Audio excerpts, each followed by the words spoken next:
Welcome to the channel. Today, we will explore how to enable a passcode on the Zangi app to secure your messages and calls. Protecting your privacy is essential. Let's begin the process. First, open the Zangi app on your phone. Once the app is launched, look to the top right corner and tap on the three-dot menu. Next, a drop-down menu will appear. From here, select the option labeled Settings to enter the main settings menu of the app.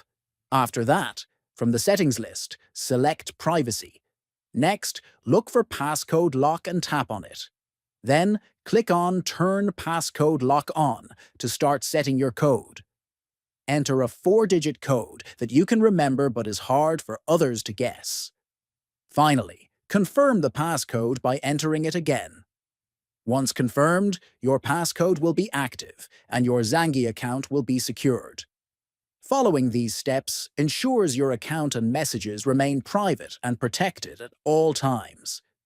If you found this tutorial helpful, please subscribe to the channel, give this video a like, and share it with friends. Thank you for watching and stay secure.